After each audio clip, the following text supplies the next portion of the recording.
Auburn has Southern Miss coming to the Auburn Regional.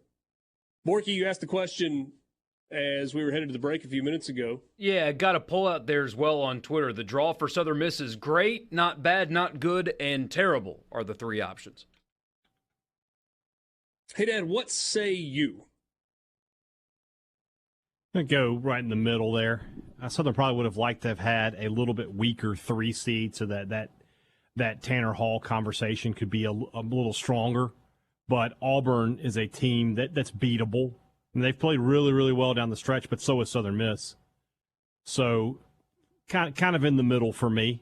If they were, I don't know who that weaker 3 seed would have been off the top of my head, but Samford is a team that can give a lot of good teams trouble. I agree traditionally, but this is not Casey Dunn Samford from a few years ago.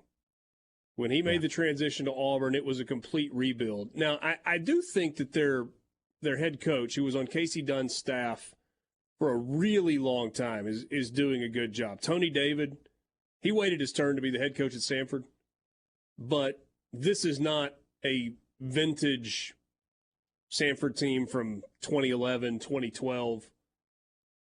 Those teams that really could just mash it all over the place.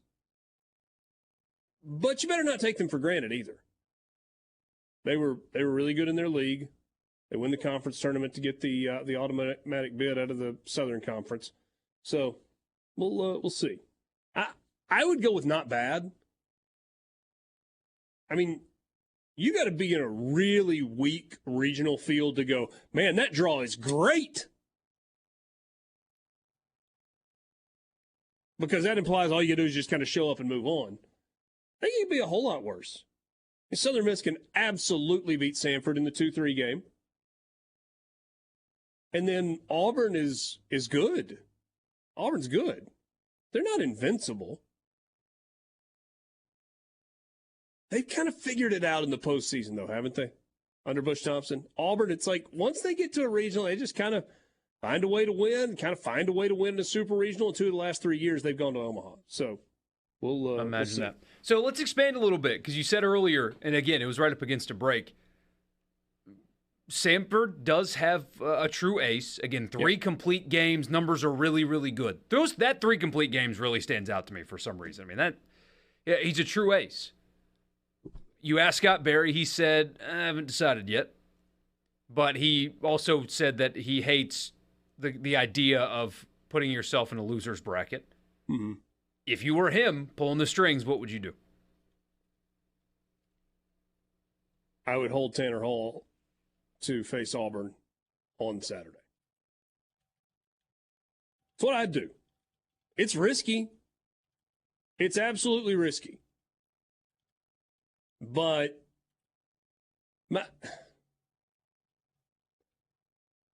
look, this probably isn't a fair way to say it. But if you don't beat the number 3 seed with your second best arm, you're probably not winning against the 1 seed regardless. You're probably not battling your way through the loser's bracket regardless. And maybe that's a loser's mentality. Because if you manage to win those first 2, I mean, the flip side is, okay, you beat Samford with Tanner Hall. You win a game against Auburn, whether it's a close game or a hard game, whatever it is. Once you're 2-0, you're in the driver's seat. And somebody else is, likely to run out of arms if they've got to go to a 5th game on Monday night.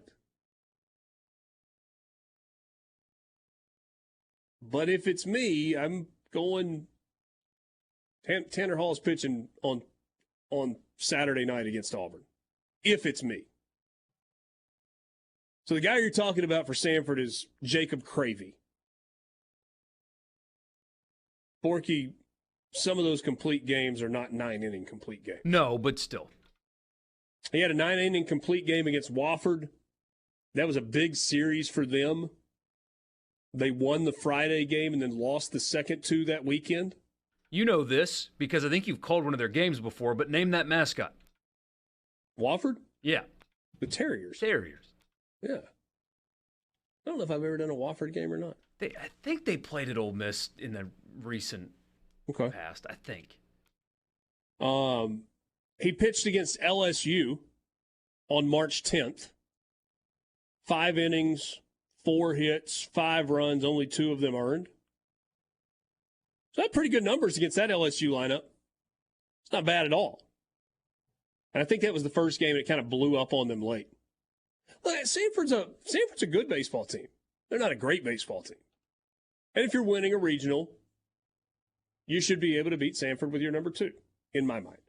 Do you guys think I'm crazy on this? I don't think that logic is crazy at all. You're exactly right. If you can't beat Samford with your number 2, you're not beating Auburn with your number 2. So, I mean, each game has a life of its own, and you never know what's going to happen, and, all of that stuff. And it's not to say that Southern Miss can't beat Auburn with their number 2 either. No. But Tanner Hall's obviously the best. But I feel real good about running Tanner Hall out. Feel real good about him on the mound against anybody.